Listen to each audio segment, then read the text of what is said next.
Towards the end of 2023, I applied for a visa to Thailand, and I was informed that one of the requirements I needed was a visa clearance by the National Drug Law Enforcement Agency, NDLEA. Now, the visa clearance checklist had a number of requirements, but there was one that had me confused. It was number 13 on the checklist. It says, and I quote, "Married women should bring letter of approval to travel from their husband, attached with passport photograph." I was taken aback when I saw this, so I decided to go through the list to see if there was a corresponding requirement for a letter of consent for married men. Your guess is as good as mine. There wasn't. Now, this isn't some gender war drama. This is about flagging the seemingly subtle mindsets and stereotypes that restrict women's rights. While some may think that this is such a minor issue that need not be flagged, I fear that this in some cases subtly portrays an image of how some women are still perceived as chattel, some property to be owned. Our customs and traditions have upheld some harmful practices that hinder the rights of women. For example, women were not allowed to inherit property, and in cases where the property would go to the first child, she wouldn't get it if she were female, and the property would skip several female children and then rest on the male child. Where there was no male child, the property would then go to a surviving male sibling. All these furthering the stereotypes that considered male children more important than female children. To remedy this anomaly, the Supreme Court in Ukeje versus Ukeje affirmed the rights of Nigerian women to inherit from their deceased parents. It will shock you that practices like this still exist to this day, especially amongst widows, who upon the demise of their husbands are often also immediately disinherited. In some cases, they are even blamed, shamed, and humiliated. Very sad. Now let's move away and talk about the pink elephant in the room, gender-based violence.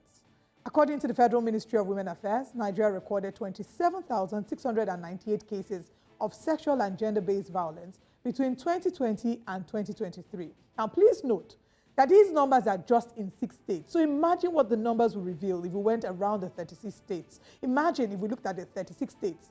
Even the unreported cases, what will these numbers come to?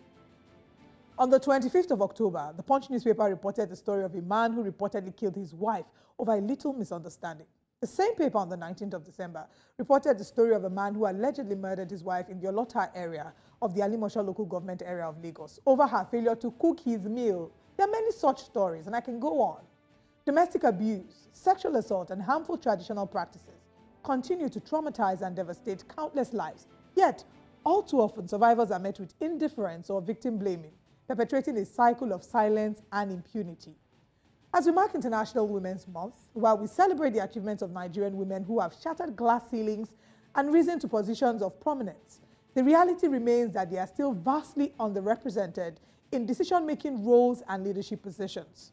Women continue to face discrimination and bias in the workplace and political arena, depriving our society of diverse perspectives and innovative solutions. We must look at ourselves and the ways in which we perpetrate practices that stifle the growth of women.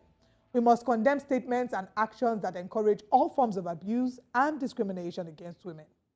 For example, when you ask a woman who was raped questions like, "What did you wear?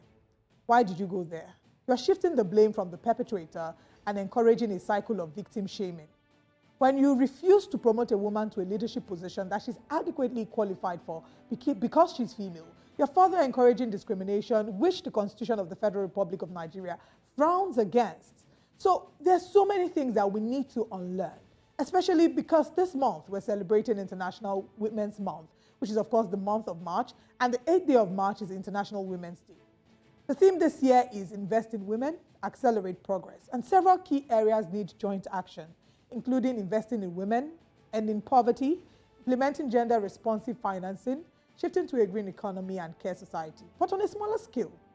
I want us all to think about what this means for us and in what ways we can invest in women as individuals, as employers of labor, and even employees. For some organizations, it will involve creating a creche within the organization so that nursing mothers can still look after their children while working. I've seen this in multinational organizations within Nigeria. Private and public organizations can emulate this.